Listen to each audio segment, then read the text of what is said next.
সাংবাদিক পিটিয়ে গ্রেফতার করা হয়েছে আরো দুজনকে। ধর্মতলায় সাংবাদিকদের উপর গুন্ডামিতে অ্যাকশন, সাংবাদিক পিটিয়ে গ্রেফতার আরো 2। সাংবাদিক নিগ্রহে গ্রেফতারি বেড়ে সংখ্যা হলো 16।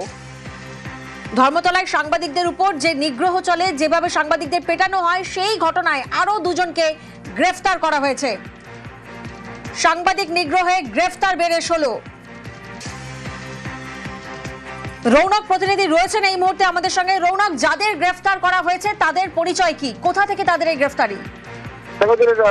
সাংবাদিককে নিগ্রহ করা এবং ভাঙচুরের ঘটনায় ওয়াকার আজম নামে একজনকে, যে কিনা ব্রাইট স্ট্রিট অর্থাৎ কড়িয়া থানার অন্তর্গত এলাকার বাসিন্দা, এবং অন্যদিকে নাদিয়ালের বাসিন্দা মোহাম্মদ জাভেদ আখতার, দুজনকেই গতকাল রাতে কলকাতা পুলিশের অ্যান্টি রাউডি সেকশন গ্রেফতার করে।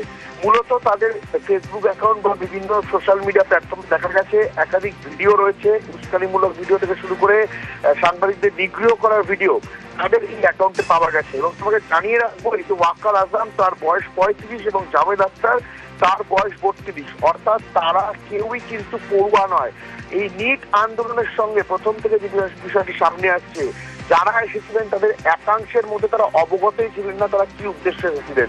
তাহলে এই যে এখনো পর্যন্ত 16 জনকে গ্রেফতার করা হয়েছে, যাদের মধ্যে একজনও পড়ুয়া নয়, তাদের মোটিভ কি ছিল এবং কোন দল এদের পেছনে কোনো মদত দিচ্ছিল কিনা, কোনো বড় মাথা এদের পেছনে রয়েছে কিনা, এই বিষয়ে কিন্তু জিজ্ঞাসাবাদ করছে ইতিমধ্যে পুলিশ।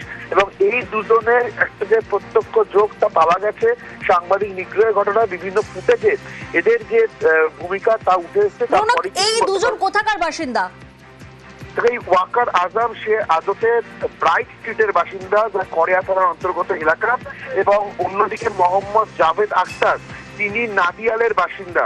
অর্থাৎ এই দুজনকেই কিন্তু গতকাল রাতে গ্রেফতার করে কলকাতা পুলিশের গুন্ডা দমন শাখা। এবং পুলিশ সূত্রে খবর যে বিভিন্ন ভিডিও ফুটেজে দেখা গেছে সাংবাদিক নিগ্রহের ঘটনায় কিন্তু এদের একটা ভূমিকা রয়েছে। এই বিষয়কে সামনে রেখেই কিন্তু ইতিমধ্যে গতকাল রাতে তাদেরকে গ্রেফতার করে পুলিশ।